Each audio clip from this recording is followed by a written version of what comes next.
For the last 25 years, I've been in real estate, which is my passion.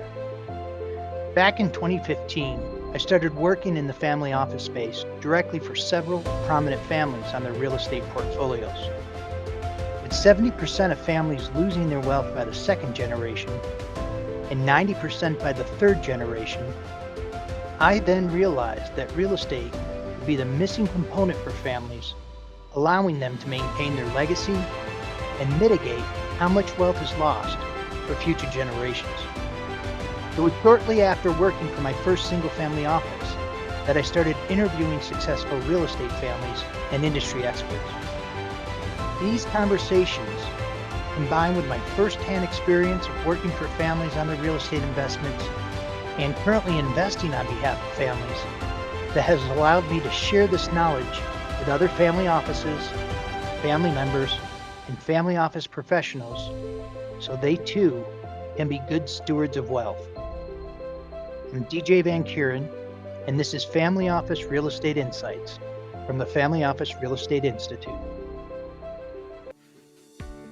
In this episode, we speak with Andrew Pitcairn of Multifamily Office Pitcairn on family office governance and investment policy statements.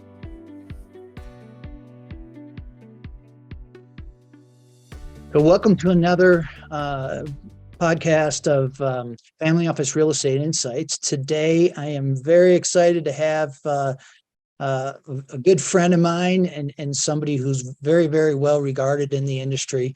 Happens to be a board member of the Institute as well, Andrew Pitcairn. Andrew, thanks for being here. DJ, thanks for having me as always, and I'm really thrilled to participate. Great. Well, one of the things that I was talking about before is that, with the Family Office Real Estate Institute, it's all focused around research, education, and community with a focus on the real estate component, of course. However, one of the things that's different about us is that we just don't focus on real estate. We're also focusing on the family office components of that because it's really intermingled, right? And we have what I call the soft side of a family office and the hard side. The hard side is the investment components, right? And the soft side is dealing with a lot of the issues that you may have internally with the family or, when you're talking about future generations and whatnot. So why don't you give me a minute and tell me a little bit about you guys? You have a fascinating family story, and there's just a few of you, which is probably growing all the time. So why don't you take a minute and tell us a little bit about you guys?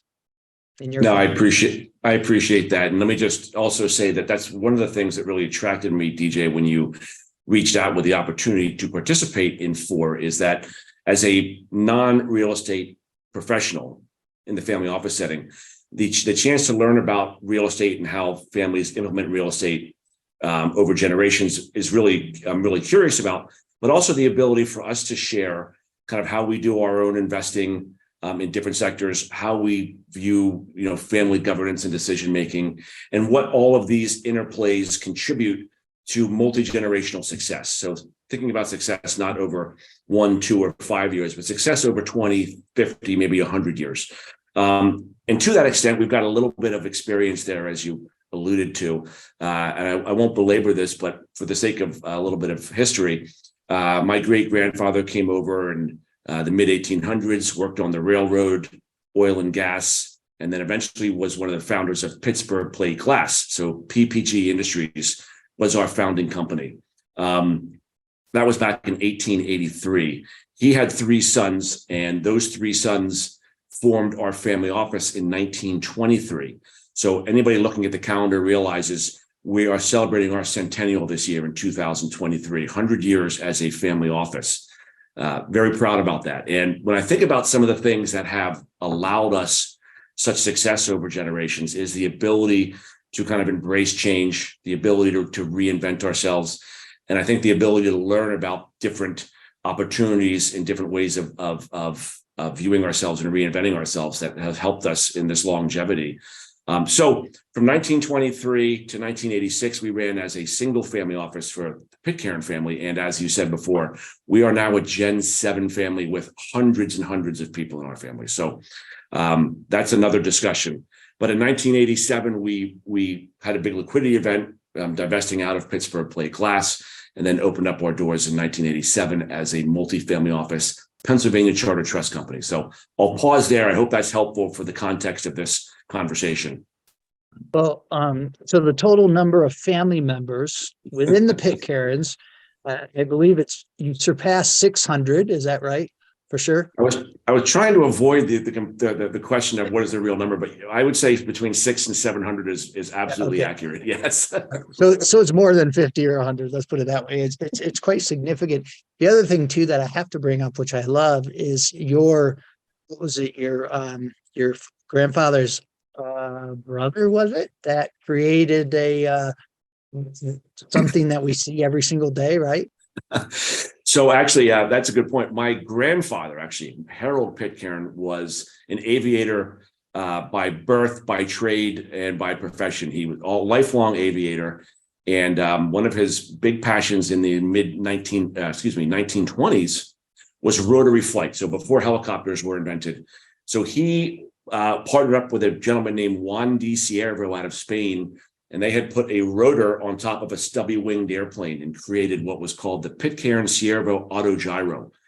And it was literally, like I said, a little airplane that had a rotor on top, and it would fly like an airplane, but also could take off similarly to a helicopter. We owned all the patents to that autogyro, and from those patents was born the modern day helicopter. Yes. Yeah, which I think is just fascinating. It's, and, I talk about all the time about how it's very unique to have, a patriarch, and then their daughter or son creates their own wealth. Here it was brothers, right? Yeah. So there must be something in the family. So, one of the things that, in fact, one of our board members too, I got introduced years ago. And one of the things that I said to him, because he was asking me about family offices, I said, look, there's certain things you have to get in place. And, I brought up governance, right? And that was one of the first things that he went out to. He went after, some other things have to do with internally within the family. So your official title is what?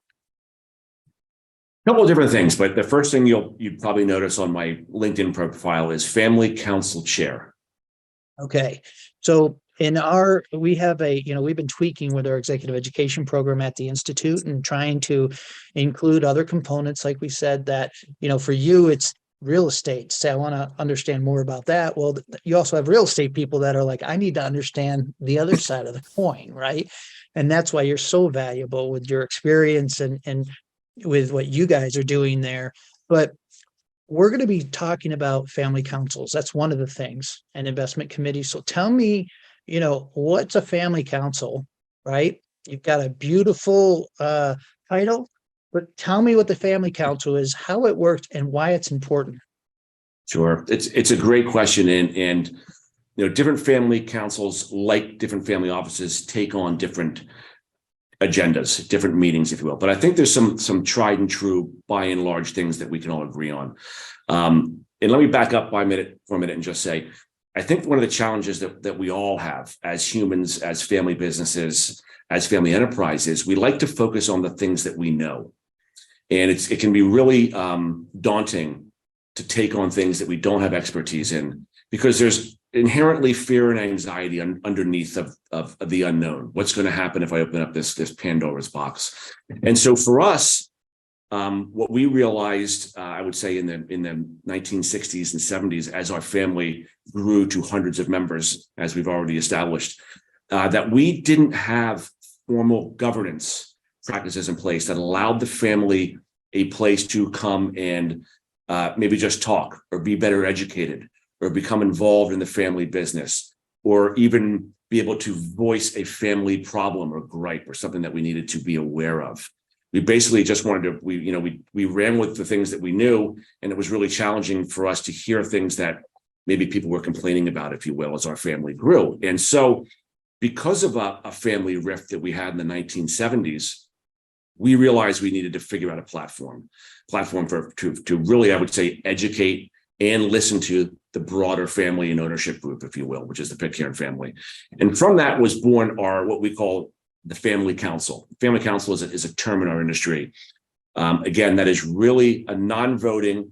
It's not a powerful, a power play platform. It is a place that family members usually can come to learn about the family legacy, family values. If there's an operating company, learn about the operating company, become more involved if they want to. If there's a family office, learn about the family office. And our family council took it a step further, perhaps. Our family council states in the charter that one of the biggest missions is to identify and educate family members who have an interest in having a more formal role in the family office. That would include whether they want to be a co-trustee on family trusts, because we are a trust company, whether they want to be a director on the board of directors, because we have different classes of directors, family directors and independent directors, or maybe they want to be an employee in the family office. If they do, what are the qualifications for that? What's the pathway to that? And how do you get more involved? So that's kind of a broad overview of some of the things that our family council has done and continues to do as today. Okay, so on the other side of the coin, and we were talking about this before, investment committees, and, making those decisions, right? And when you include, family members in the decision-making or not, one, I would assume that that's part of the family council, bylaws or what you put together for that with investment decision-making, or who's involved in that? So, DJ, that's a great question. And while some family councils do become involved with their own family's investment policy statements and their investments, our family council does not. We have chosen to have a separate professionalized investment committee that sits within our multifamily office. So the family itself does not have their own investment committee, if you will. Okay, but you do have an investment policy statement for the family. So yes, there are investment policy statements, I would say plural, because we, as since our family is so large and we work with about 125 other families in the country and internationally, I would go so far as to say that most families now, right, the Pitcairn family is the name, but there are hundreds of households underneath the Pitcairn family. Each one of those households may have their own, and probably do have their own, investment policy statement as to what do they need, what are their gifting needs, what are their cash flow needs, what age are they, what is the appropriate allocation within their investment policy statement to give them what their wants and needs are.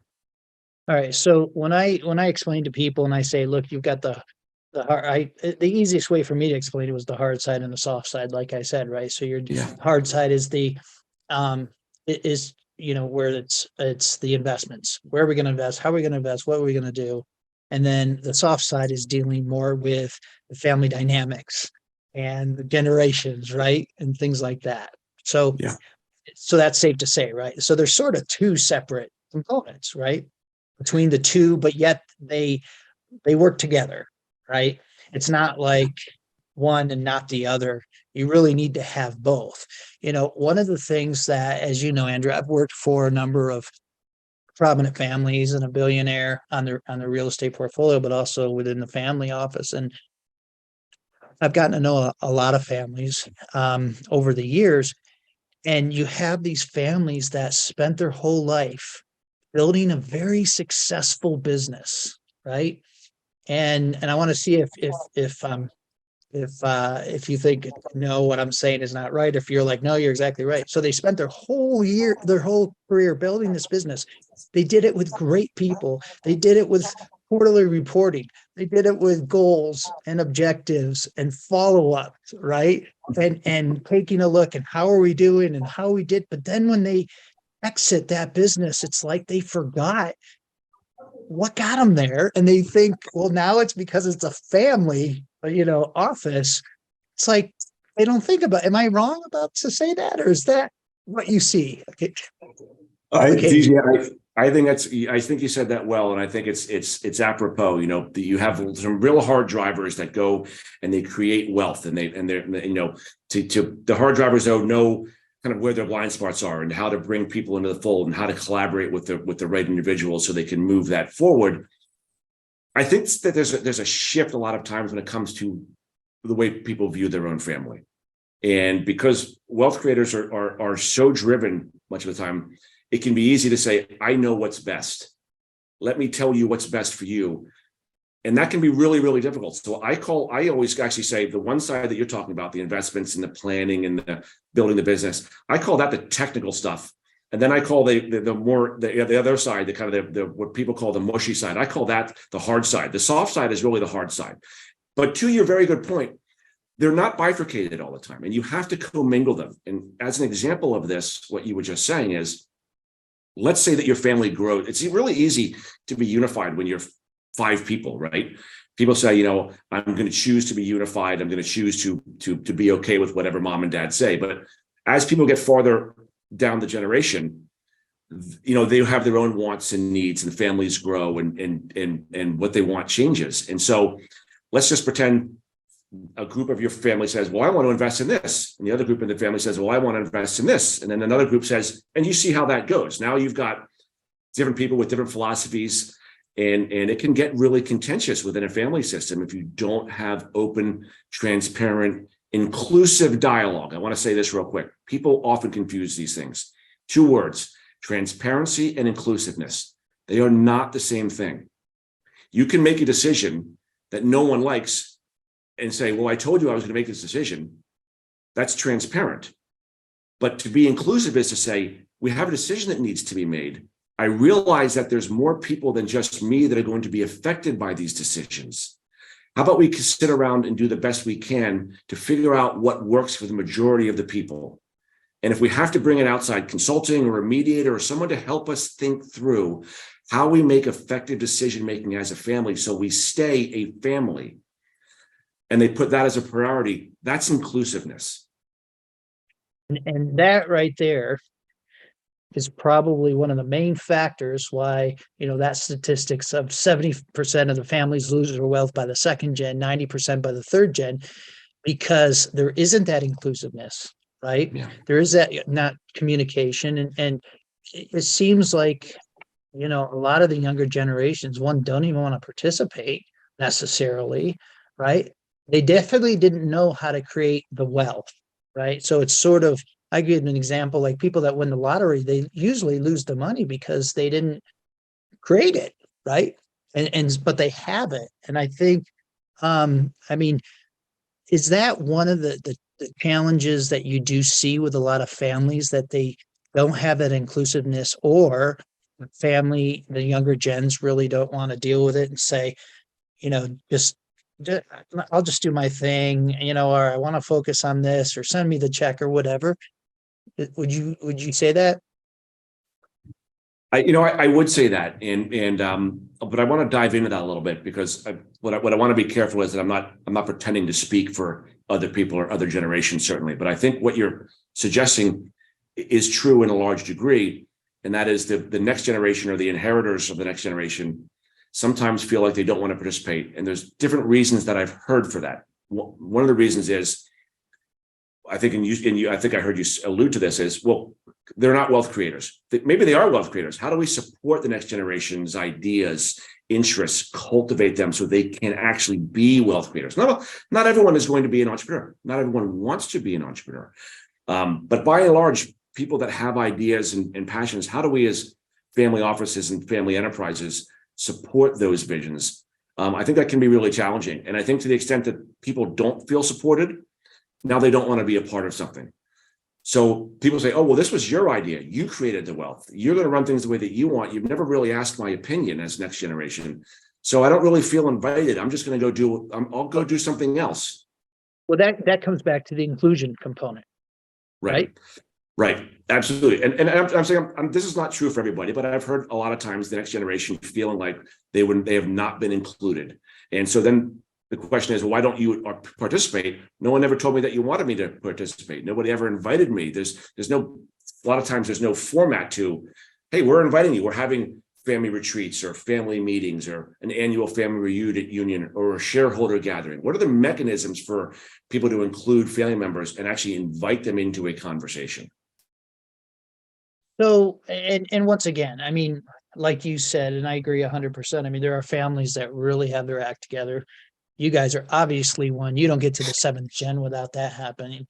Um, but there are, and I'm sort of, I don't mean to be making a blanket statement. I'm just bringing up some of the issues that Sure. are typically come up. So, okay. So with that being said, and we're talking about, the investor policy statement and the family council right now. What are some of the things that you see? I mean, you'd mentioned you guys not only have your family, but you work with over 100 families around the world, right? Mhm. And different families are in different, they have different net worths, they have different number of family members, they have different, right? There's all these different variables. There are a lot of, what's the majority, would you say, things that you see that, let's say I'm a brand new person and and we're talking strictly about these two areas right now, right? So I just sold my company for, $500 million.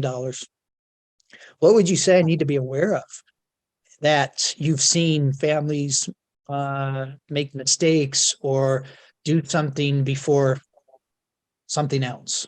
What would you say? That's a great question. And I was actually just asked this question, believe it or not, the other week. Someone who is probably going to sell their family business and said, I don't know what I should, shouldn't, can, and can't talk to my spouse about. How do I approach this? And what I hear from a lot of people is, by and large, we're going to sell this company for X amount of money. Call it 100 million, call it a billion, whatever the number is. Lots of money, right? And lots of change. And with that comes anxiety. And I think the unknown is what drives people to not talk about anything. There's so much unknown here, but when we don't have open dialogue, people will make their own assumptions, right? Your extended family will make assumptions. Your kids will make assumptions. Your grandkids make their own assumptions, and sometimes these assumptions are dreadfully wrong. And I think that we do a disservice with, in today's world of technology and the internet and stuff. People can Google, their families and on all kinds of things, and coming from a father of a 15-year-old, it has always been important for me and my wife to have age-appropriate conversations about wealth and about legacy and about family values and what wealth means and what you can accomplish with it. So I'm probably going off on a tangent here, but I'm trying to answer your question. I just feel like, when people have worked so hard in all their life to accomplish having enough wealth to do what they want, quote, in life. Maybe they're doing what they want in their family business, but you know what I mean? They've created wealth, they've created multi-generational wealth. And the planning for that wealth, when it comes to what you were talking about, we'll call it the hard side of things for this conversation, all the planning. But then they tend to not want to dive into the more emotional side of that.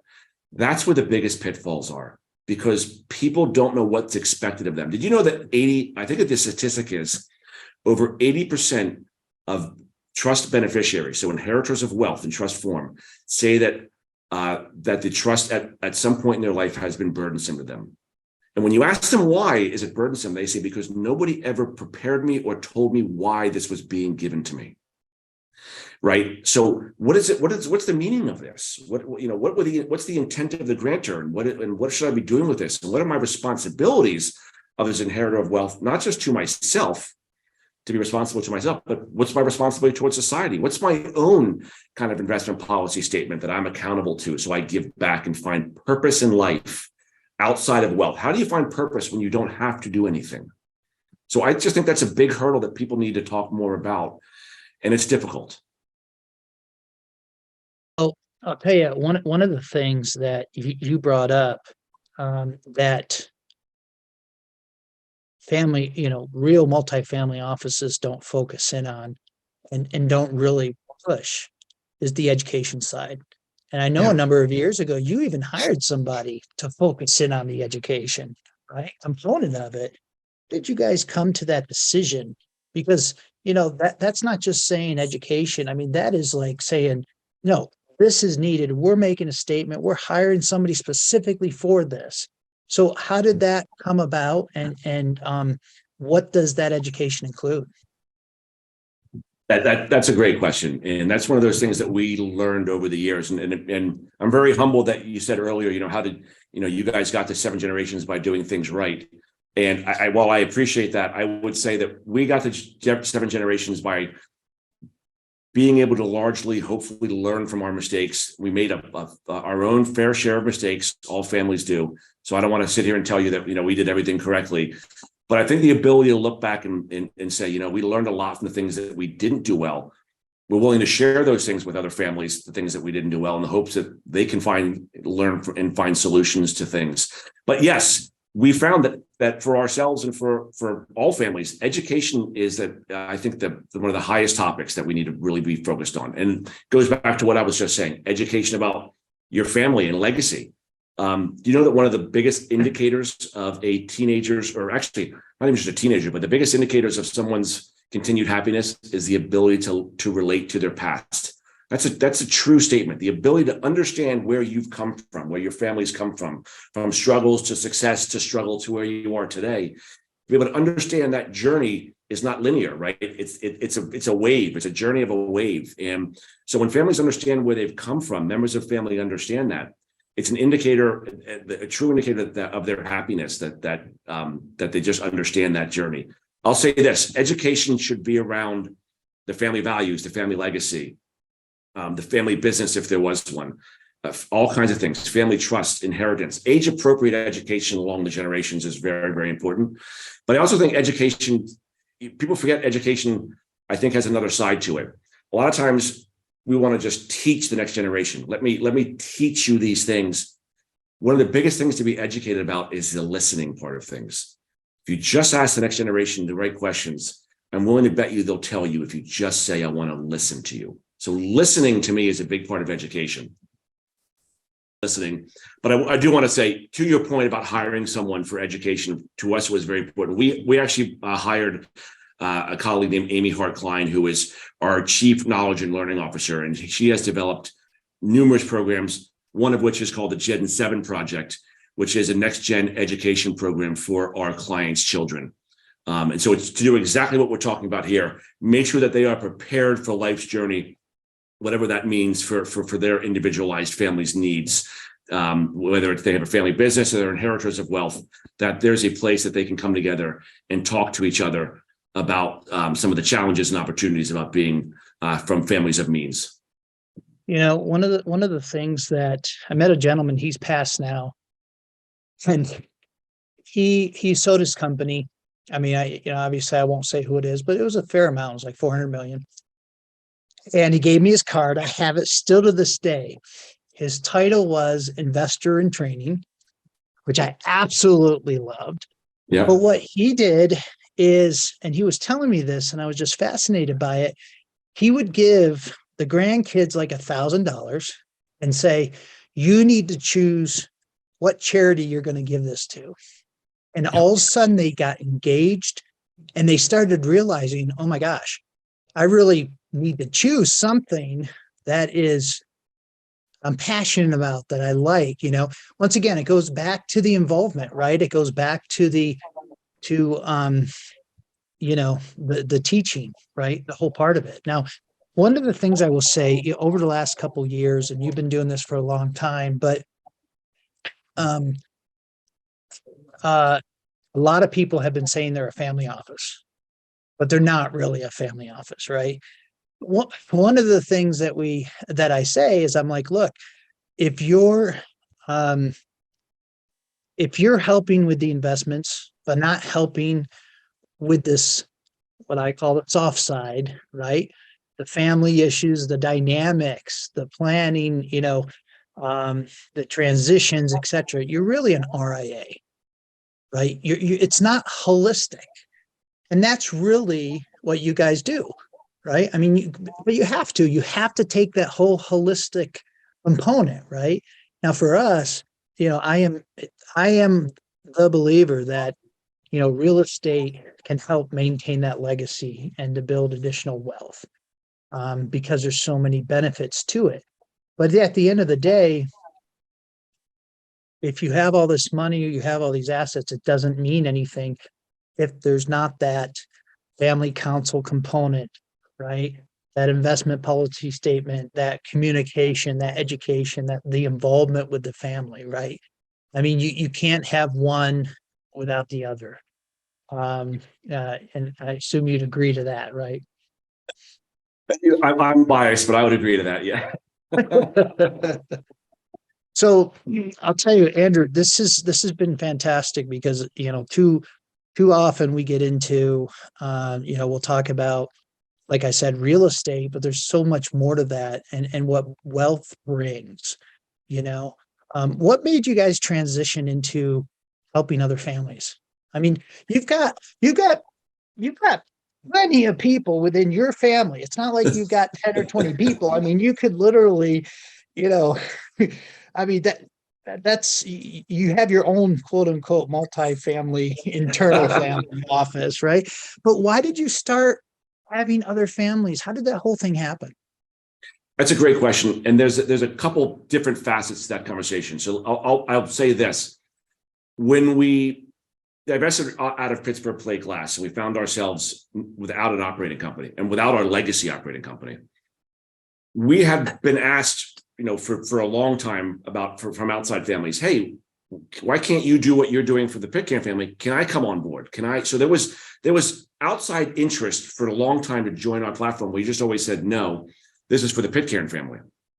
When we found ourselves in a situation of selling our block of Pittsburgh Plate Glass, we wanted to continue the legacy of entrepreneurship. Very, as you said early on in this conversation, entrepreneurial family, and we realized, this is back from 1923 to 1986. You didn't have technology. You weren't outsourcing things. Anything you wanted to do, you built it, and so we built everything that we needed. We had the infrastructure. We had a 90-person single-family office. So we had a lot of horsepower. And we simply said, you know what? We have demand. We have expertise. We have the structures in place because we built it for our family. And we want to continue being entrepreneurial. It just, to us, it was very, very natural just to say, oh, you know what? We're going to now become a multifamily office. Now, I want to say this because I think it's fair for me to say. You might think it was like throwing a light switch. It was not. It was a lot more difficult to go from single family office to a for-profit multifamily office that, with growth incentives and profitability and shareholders and different things like that. So it wasn't as simple as just saying, oh, we woke up one day and we were a multifamily office. Lots of care and planning. And it took us a significant amount of time to figure out how do we really fit into this ecosystem of multifamily office and how do we excel at it? And of course, now we are, as I said earlier, 100 years as in the family office ecosystem. And I'll say this, I don't really enjoy the term multifamily office because I think it kind of institutionalizes it. We are a true family office that does family office services for 100 plus other family offices that want a thinking partner like Pitcairn. Well, the difference too is if I went out and, I mean, you have that family experience where you were doing it yourselves before, right? Yeah. And so you can literally say, hey, this is the mistakes we made, or this is what we did that was successful. And so now it's, families love talking with other families, and it's sort of a, it's mano a mano per se. I'm sure though, is that as you started taking on other families, it also helped your family because you were having to dig in deeper, right, into other areas. So two last questions for you here. I don't have I'm a family, I just sold my business. What would you say or suggest when it comes to an investment policy statement? Wow. You had to give me advice in regards to just the investment policy statement. What would you say? I would say a couple of things on that. I would say, first of all, craft one. lot of people don't. There's no kind of rhyme or reason. They just go do things. The next thing you know, they've got this basket of different investments that they're not quite sure where they fit. What is your investment policy? What is your thesis? What are we trying to accomplish? So I think get some help with someone to help you craft an investment policy statement that makes sense, not just for you, but for the generations to come. How do you do that? I think that's the biggest challenge. People don't have them. And then I think you said, what's your second thing And about the that? second thing is that, okay, now I'm going to ask you the same question about family council, having a family council, looking into it, putting one in place. Once again, I just received all this capital. What would you say about family councils? So whether it's a family council or an advisory board or just a family constitution, right? There's different names for kind of platforms where the family can become involved and educated. I would say this, and we've done this too, even in our family. Ask for outside expertise.